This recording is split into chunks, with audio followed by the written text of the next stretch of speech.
Hello, my name is Kristen, and I am obsessed with all things play-based and child-led learning. Truly obsessed. I am here to help you navigate the messy and the magical on your journey to a play-based program. It is truly magical on the other side, and I want you to feel each day what I feel when I walk into my classroom. I am the homeschool mama to 4. I'm the founder of a play and nature-based preschool and forest school, and I am here to cheer you on. I'm ready. Are you ready? Let's get going.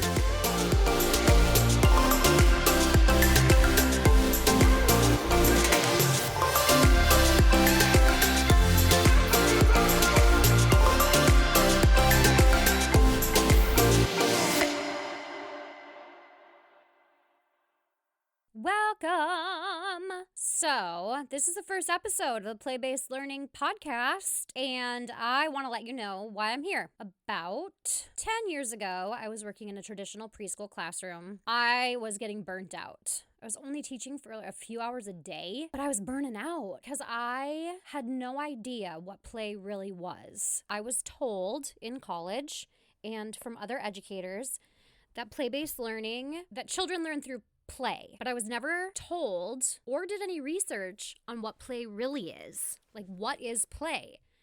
And when I started really digging into play, I recognized that's not what we were doing at all. We were disguising teacher-directed activities as play-based learning, and I went on a mission to change it. It all started for me with reading.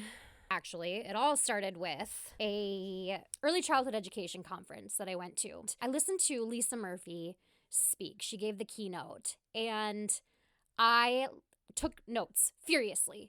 Notes. When she was done speaking, I knew that I had found the gold mine. I knew I would never be the same, and I actually didn't go to any of the other conference breakout sessions that day because I wanted to sit and soak up every single thing that Lisa spat out at us, and I did. So as soon as I left that conference, I started following Lisa on Facebook, and she's the ooey gooey lady, if you don't know who she is, and she recommended a book title, probably about, 3 or 4 months after I listened to her speak, and the book was titled Let Them Play: An Early Childhood on Curriculum, and it was by Jeff Johnson and Danita Dinger. So I ordered the book instantaneously, and I read it from cover to cover in one day and instantly knew that I had to make some changes. I was able to see Jeff and Danita speak in Minneapolis, and after I left there, I knew I had to do something different for the kids in my classroom. So I started making little changes and started to give the children more choice in the classroom. And it wasn't looked upon in a positive manner by the program that I was in. So at the time, I was working for a church as their Christian education director, and they had this amazing side of the building that really nothing took place in. And the pastor came to me one day and said, "Hey, what do you think about starting a preschool here?" And I was like, "Well, I really have no idea how to do that." And he's like, "Well, learn." And so I sat on that for about 6 months. And finally, when I just knew that I had to do something completely radical and different for the children in my care, I went to the pastor and I said, "Let's do it. I don't know how, but I'm going to learn." And so I dove in head first. And I am so glad I did. And I am so glad I've never looked back. So I now am the founder and director of a program called Butterfly Hill Nature Preschool in Alexandria, Minnesota. And we are a play-based child-led program that utilizes nature as our outdoor classroom. I can tell you a lot more about this magical place in many future episodes. But we were hoping to start with 16 kids when we first opened and 2 teachers, and we actually started that first year with over 30 students and 4 teachers. That's just saying something about the need for this type of programming in communities. So we have gone from a part-time program where kids come half the day to now we are a full-time year-round childcare center and preschool. And we have been open for 6 years. We're heading into our 7th school year this year. So that's a little background on the program, but I'd like to talk about play and what that looks like in a truly play-based child-led program. Because when you go from a teacher-directed, dictated, here's what you're going to do when I say you're going to do it program, to a play-based child-led program, magic happens. And I'm not kidding. It is truly, truly, truly magical. And I wish that everybody could be a fly on the wall or a mouse in the corner in my program, because it is truly a childhood wonderland. And I feel like all programs that are play-based and child-led could feel the same way, with a little bit of help, a little bit of clarification, a little bit of guidance, a little bit of trail guide on the way. And that's what I'm hoping that this podcast will bring you, is some peace of mind that you are okay right where you are right now in your play-based child-led finding journey. And I am here to root you on and help you troubleshoot. And you can send me a message anytime on Instagram or Facebook Messenger, and I will try my darndest to answer. I could also answer your questions if you have anything on the podcast. So if you have anything that you truly are wondering about, shoot me a message and maybe it'll become the next podcast topic. So I'm going to give you a little bit of an idea of the program that I was in, the preschool program, and what my day looked like then. And I'm going to give you an idea of what my day looks like now. So when I first started teaching the traditional preschool, we had about 3 hours with the kids. Every single moment of that 3 hours was planned and directed by me. I didn't know any better.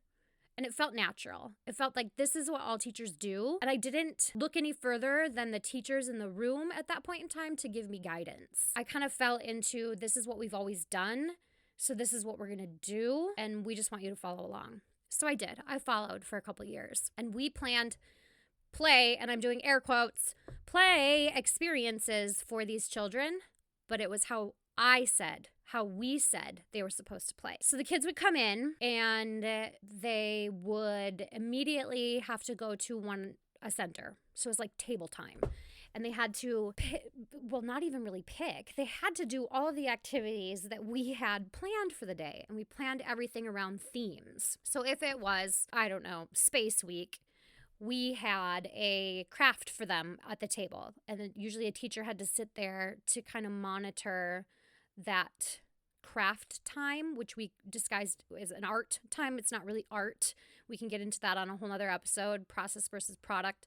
So we expected them to make like a paper plate moon out of shaving cream paint that was gray, and paint the paper plate, write their name on it, and we would let it dry and send it home. And everybody's looked very similar. They had to do it.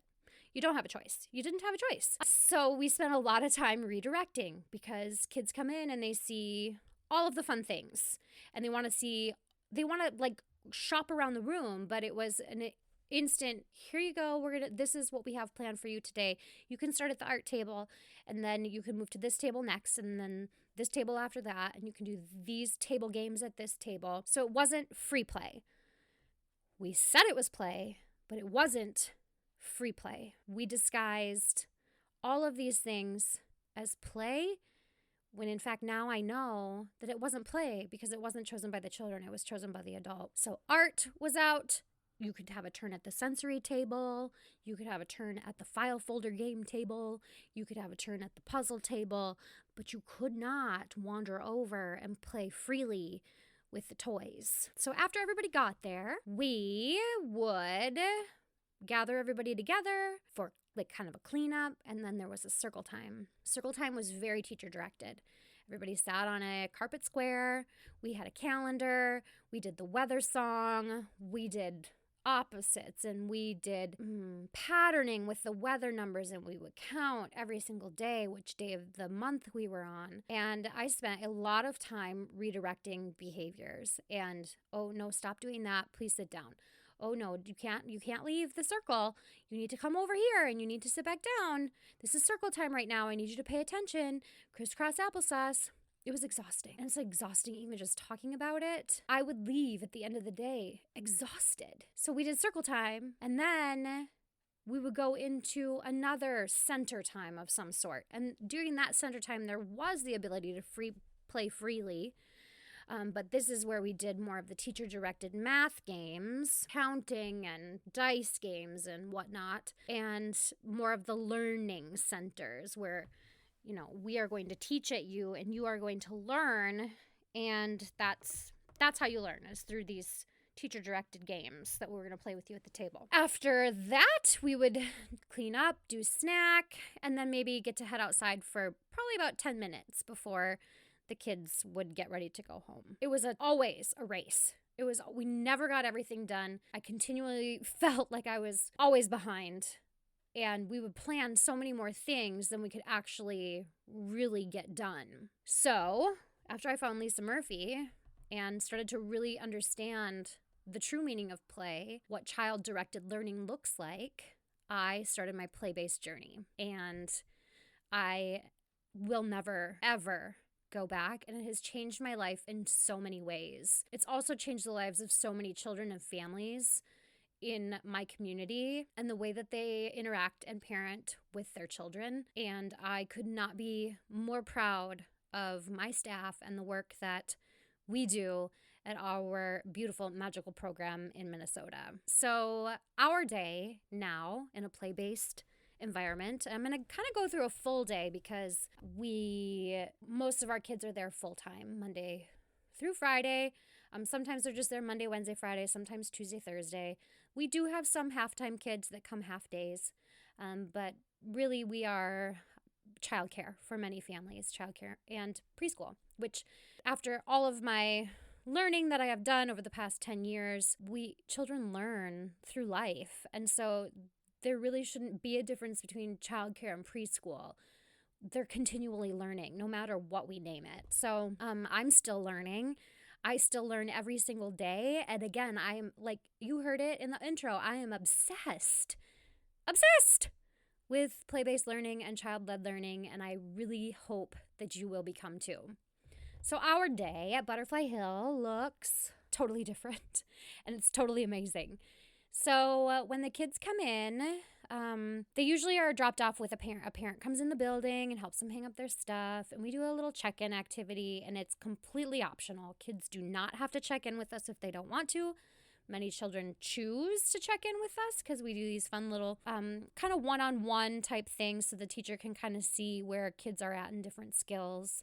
Again, it's not required, but it's fun. So every kiddo has either a rock or a tree cookie with their name on it, depending on the year. I think this year we're going for rocks. Last year was tree cookies. So they'll have a rock with their name on it, and they find the rock. And many times there's some sort of a question, like, what color was the sky when you drove into preschool this morning? And if it was a beautiful, beautiful sunrise, we might have the colors red, orange, pink, yellow out, and they could, or blue, and they could put their tree cookie or their rock in a bowl corresponding to the color that they saw in the sky. And then we kind of use that as a sounding off point with some of the older kids, like, which bowl has more in it?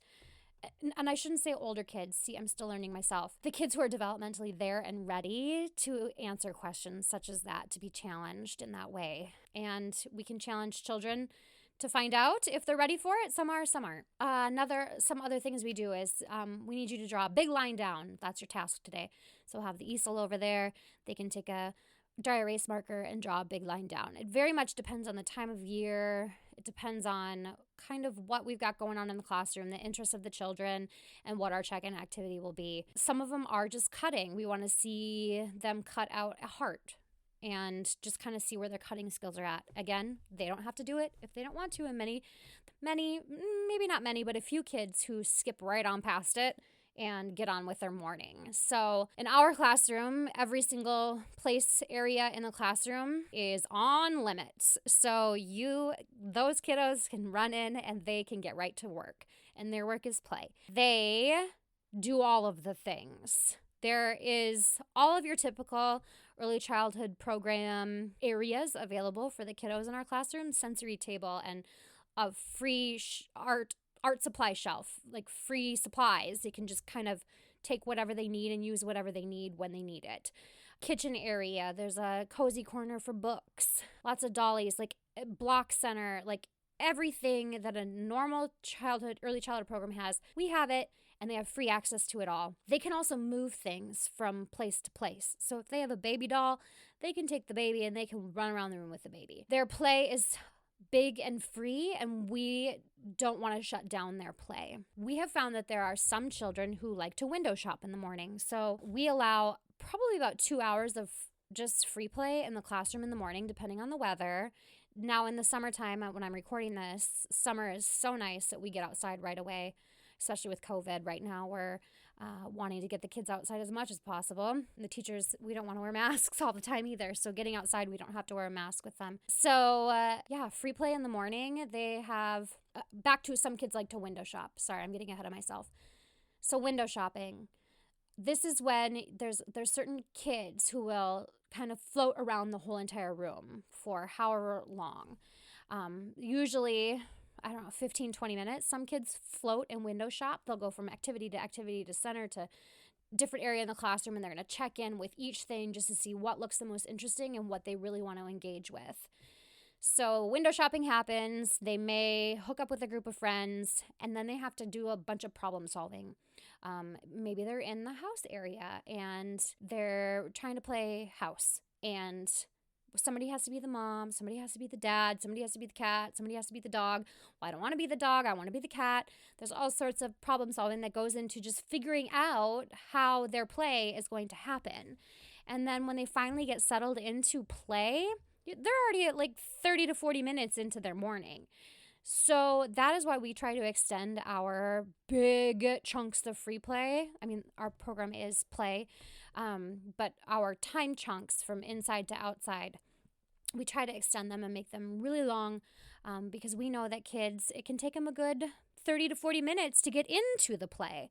So we want to make sure that they have actual time to work through their play after they've done all their window shopping. So good hour to 2 hours, it depends on the time of year again, inside. And then during that time we have free snacks. So they can, when they're hungry, grab snack out of their lunchbox.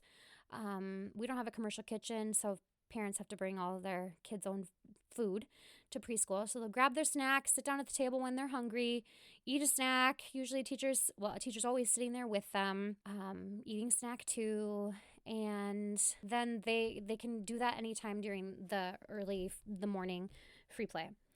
Then we clean up and we do group time. So we split our classes into developmental groups. So it's not based on age, it's totally based on developmental level. So we have in our program children who are 3, 4, and 5, and we're all in one big area. So we have mixed age group. During circle time, our group time, we split into more developmentally appropriate groups.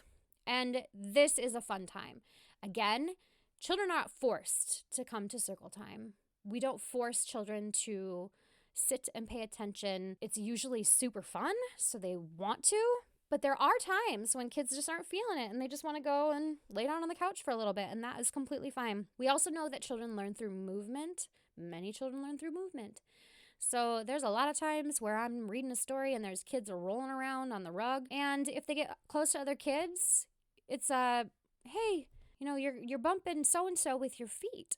Maybe if you're going to roll around, you could roll around at the back of the rug or something like that. So we do stories and we do songs and we do puppets and we do anything that might have come up that's interesting.